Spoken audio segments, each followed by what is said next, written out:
But yes, of course. I mean, it may have exposed the gap, but that doesn't mean the gap is new. The has been there for a long time. It doesn't become apparent because we're talking about two very close allies who have a lot of convergence, or at least have had a lot of convergence in terms of their shared interest with respect to security in the region. Uh, but these are two separate countries with separate outlooks. For the United States, the Middle East is one theater, and for Israel, this is the theater. And so they've always had a divergence. Now, Iran has been a shared adversary because as soon as this regime came to power, the first thing it started to do was death to America and death to Israel. That brought the Americans and the Israelis together. And of course, this wasn't just sloganeering. We have the history of Lebanon and the rise of Hezbollah, the attacks on the US, the attacks on American interests, and the fact that while Iran was trying to use the Arab-Israeli-Palestinian conflict to its advantage to expand its own imperial ambitions and its radical revisionist agenda, that was the threat for Israel. It was a direct physical threat. From an American point of view, that same agenda was detrimental to the U.S. architecture, security order in the region. And so they brought it together. But that doesn't mean that they were all on the same page. But now this war because the war was waged for separate outcomes. From the get-go, from an American point of view, there were really two key objectives. The rest are details. One, there should be no pathway for Iran to be able to acquire nuclear weapons. Number two, that the United States is retrenching and rolling out a new geostrategy at a global scale. And with the Middle East, it needed, like other places in the world, a regional framework of allied and partner nations. Now, if the US is retrenching, the last thing it wanted was Iran to disrupt that. And those were the two core US demands. The US did not deploy resources contrary to what the US president may have said in what context, but regime change was never an objective. And the proof for that is just look at the amount of military deployment that was insufficient to effect regime change. In contrast, Israel had hoped that a U.S. war on Iran, coordinated with Israel at an intelligence scale, at a military scale, would lead to the collapse of the regime. But that was hardwired into the conflict. So I don't think that, contrary to what is being said, that the Israelis are perhaps shocked at what the U.S. is doing. I think the Israeli government knew all along that at some point these pathways will diverge, and we are at that point right now, and that thing is unfolding. But they were not under any illusions that their objectives are one and the same. I think this follows from the previous question. Obviously it evolves from the divergence of interests, and so if the United States is pursuing an objective that is not the same as what is an Israeli objective, then obviously we get down to the level of, okay, we don't. United States doesn't want Israel to do certain things, particularly with Lebanon. And therefore, you see sort of that, okay, the questions arise that, hey, can we work with them? Having said that, I think there is enough robustness in the overall US-Israeli relationship built up over multiple decades, at least half a century, that actually 60 years, that I don't think that we can say that there's mistrust in that sense. Obviously there's a far more difficult conversation that Washington will have to have with Jerusalem, but that doesn't mean the trust is not there. And it's for simple reasons. There's still the broad convergence of interests. The issue is how do you how do you conclude the war? That's where the divergence is happening. From an Israeli point of view, uh, Hezbollah is a clear and present threat on its northern flank. Iran is long distance. And in order to fight Iran, Israel needed the US, or at least the US support. And so that's a separate story. But Lebanon is an issue that's, very separate. And therefore, that's where sort of the divergence is taking place. That's sort of the arena in which the divergence is playing itself out, at least visibly. That's sort of the primary issue. But then there are obviously broader issues that need to be tackled. So I don't think that we can sort of categorically say that there is mistrust. I think that the trust is still there. Trust built over multiple decades just doesn't erode because of one issue.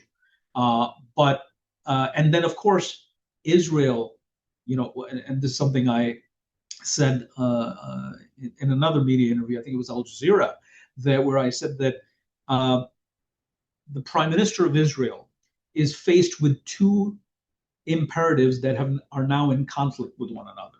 One is to make sure that Iran and Hezbollah are neutralized. That's one objective. The other objective is that you want to maintain a very close relationship with the United States. And right now, Benjamin Netanyahu finds himself caught between these two parallel imperatives. So there's not a lot of room to play. So which is why I don't think that we'll get to the mistrust level. So it is a challenge because if you now apply that same model on Donald Trump and the United States as a whole. On one hand, you have a 60-year-old ally, very close, the closest US ally in this region. And on the other hand, you have an adversary, a 50-year-old adversary that you're trying to neutralize. And you're caught between those two things. You need to balance that. The method to deal with Iran is weaken Iran, force its hand on the negotiating table, and have it agree on those two things: no nukes and no disruption in the region. Iran can join, as the vice president has been explaining, the regional framework, provided it gives up its radical revisionist agenda. And I think that this administration feels that there is a good chance that that could happen. There's no guarantees. It could all fall apart because we just have an MOU. We're not even where Obama was in November of 2013 when he had an interim agreement that then turned into the JCPOA by July of 2015. This is even far more primitive. So all of this could fall apart, but the expectation, the hope, the assumption is that if all things go well and they fall in place, that you could slowly, over the medium to long term, bring Iran, based on verifiable behavioral change, into the regional fabric. That's an American goal on one hand. On the other hand is the concerns of its ally, Israel. How do you do both? How do you make sure that Iran is integrated and does not pose a threat to Israel? And if we go back to Lebanon, there is a paradox here. The paradox is that, and you can see this from the latest statements from the president, where he's telling, Bibi Netanyahu that by going after Hezbollah, you don't need to kill a whole lot of people, and you don't need to demolish buildings. And so that's very instructive in terms of unpacking what's going on. There is sort of a really complicated dynamic here. Israel needs to make sure that this deal that the US is making with Iran does not give Iran financial resources only to go back to what was. And Therefore, it needs to keep the pressure on Hezbollah because it's on its northern flank. It's the U.S. is so far away. Iran is also not in immediate vicinity of Israel, although ballistic missiles and drones have altered that sort of assumption as well, but nonetheless. So the U.S., meanwhile, is trying to disarm Hezbollah through the diplomacy with Iran. Now, this is not part of the MOU, but I seriously doubt that given everything that the United States has been doing way before this war, in terms of since 2024, the weakening of Hezbollah, working with Turkey, working with Special Envoy Tom Barrack, who is the ambassador to Turkey and the special envoy of Trump to the Levant, and now has the portfolio of Iraq as well. And the meetings with the president of Lebanon, the prime minister, the meetings mediated between the ambassadors of Lebanon and Israel to DC by Secretary Marco Rubio. All of that has been happening for a while now, and the goal is Hezbollah, you need to join the political mainstream. You can't be the outlier in the country. You can't be the one faction that has an armed wing when every other faction doesn't. And they gave it up back in 1990 when the Civil War ended. And so that's been a process that's going on. Now, if you're from an American point of view, that can only happen if you deal with Iran. Iran is the maker of Hezbollah. And now more than ever before, it's Iran that controls Hezbollah. So obviously, Iran is going to exact a price for that process. But they eventually, if I had to speculate, the Iranians will say, well, Israel needs to withdraw from Lebanon. So if you withdraw back to your borders, then that's a problem. How do you withdraw back to the borders when Hezbollah is still armed? Well, the assumption here is Hezbollah will not be armed and the state will take over and the state will decide Israeli-Lebanese relations on that border as opposed to one group. Now, in the meantime, the weak Lebanese government and the weak Lebanese armed forces cannot impose this order if Israeli airstrikes, from their point of view, if Israeli airstrikes are killing people, not just Hezbollah people, but just there's a lot of casualties, life is disrupted, a lot of buildings go down in Beirut, and there's a lot of death and destruction in the south of Lebanon as well. So they're asking the United States that, hey, if we can't, we are disempowered against Hezbollah while Israel is doing this because we look like we're pursuing the Israeli agenda as opposed to a Lebanese agenda. So empower us by asking Israel to cease fire and let the process play itself out. So this is a complicated mess that is not going to be unpacked anytime soon. And I'm not even sure that, to what degree this is even possible, given the history of the region and this battle space. Great question. And so nobody's talking about that. Everybody is sort of uncritically consuming, most everybody, I don't want to say everybody, most everybody is consuming uncritically Iranian information operations, saying, hey, we won and whatnot. And people aren't pausing to say, why are they saying that when clearly they've gone through a devastating war that has, the battle damage assessments aren't even out there yet in terms of not just military degradation, but also, what kind of hit has their economy taken because of the blockade and because of the war. And mind you, that this war began a few weeks, literally a few weeks after the Iranian regime brutally crushed a popular uprising in the country. So if war ends, that whole dynamic, that whole opposition, A, got crushed, B, when you're attacked from the outside, then there's sort of that quote unquote rallying around the flag effect where people stop the infighting or temporarily suspend it, put it on the back burner. But once that fighting stops, and this is the worry of the Iranian regime, that they're going to have to go back to that reality where people could start protesting again. And now the economic situation is even worse. The leadership is not there anymore. People keep talking about Mujtaba Khamenei as if he is in charge, as if he just sort of normally took over from his father. No. His father was eliminated, so even if he wasn't wounded, he had to suddenly take over. But he was wounded as well. We haven't seen any proof of life, or maybe he's alive, but does he come to office? Does he, how much time does he spend on the job? And those are all questions that are unanswered. And even if he does come on the job, the issue here is very simple. He just took over from his father, who ruled for 36 years. He's not his father, and he's not, he doesn't even have the clerical credentials that his father had, and his father's clerical credentials were also very suspect and all throughout his tenure. So the political system is in disarray. You have the Islamic Revolutionary Guards also internally divided that are holding the things together.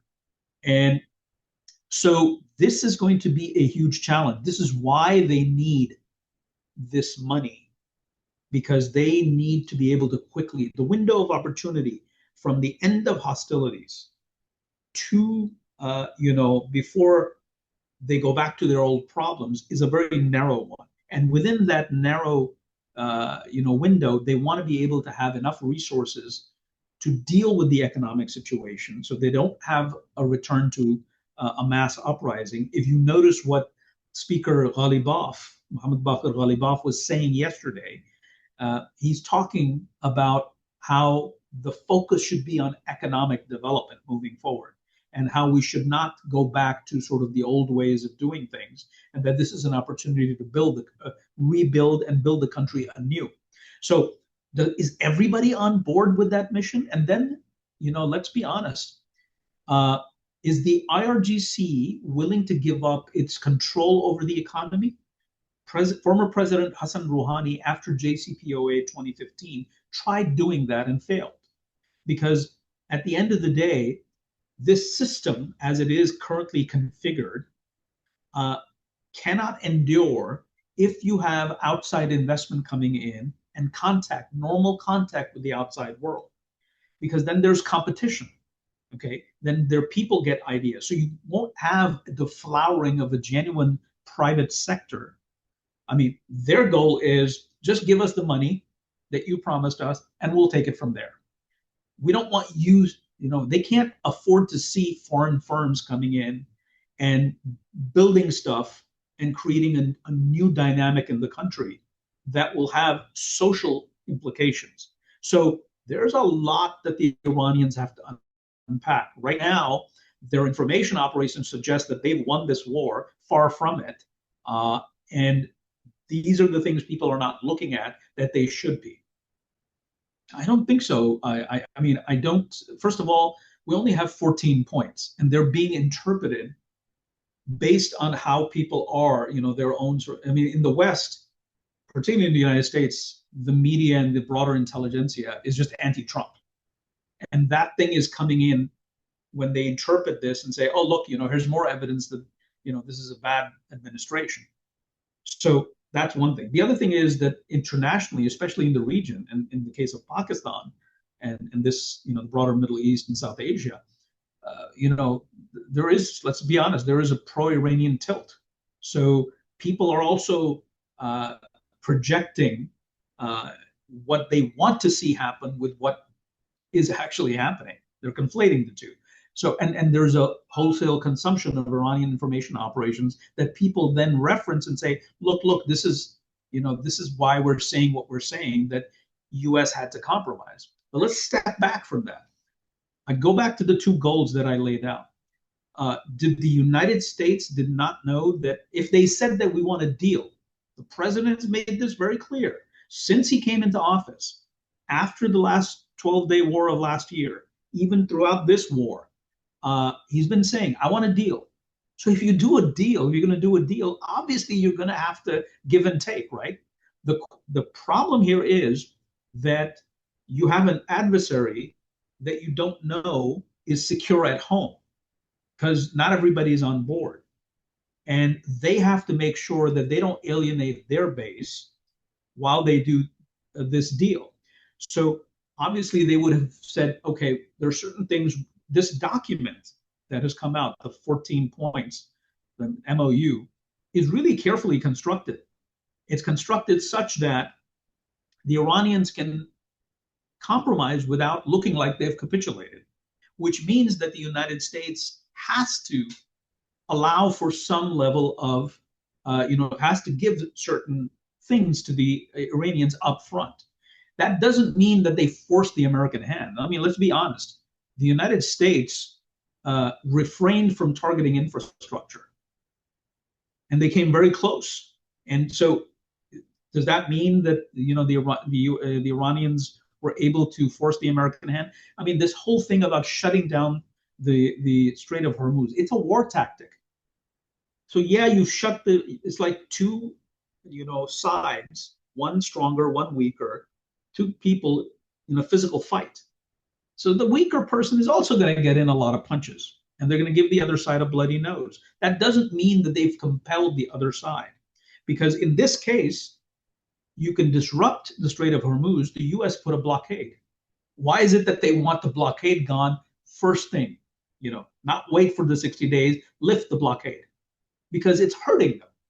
So it's how things are presented, and quite frankly, this is sort of my criticism of the Trump administration, is they've been very bad at sort of communicating their strategy and their position, whereas the Iranians have shown a great deal of skill at their information operations, turning a very weak position and projecting it as strength.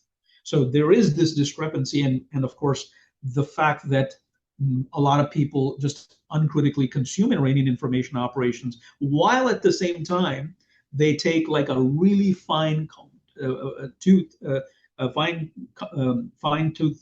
comb to pick apart what's coming out of the Trump administration. So this is the paradox here, which builds then the narrative. So I'm just trying to explain to you why people have the views that they do. Very few people are sort of willing to step back and say, well, wait a minute, let's really look at what's happening here. So I think, yes, the Americans knew from day one that they would have to give in to something. Largely it's concessions, monetary concessions, financial concessions. But the thing that is not being talked about is, what is it that the U.S. got that didn't make it into the memo? And why is the U.S. president saying they're not going to have nukes? It's because my view is the Iranians have conceded on the nukes. They've sort of sold out on that. Now they can't look like they've sold out on it. You can't put that on the document, because then the other side will start to spar with each other. It becomes a problem. But there is no. I seriously doubt that there is a reality in which the Trump administration basically says, here's more money, but we will want very little in return. I mean, President Trump has been railing against the Obama deal, since it came in, since it was concluded in 2015. He ran his election campaign in 2016 on that. And in 2018, he nixed that nuclear deal. He's not going to commit political suicide by coming up with a deal that is, A, worse, A, equal to the Obama deal, or B, worse than the deal.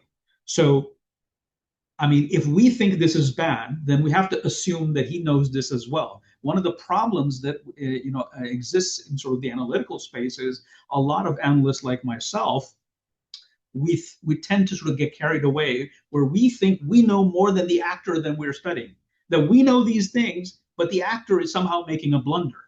And so that's how I'm looking at this.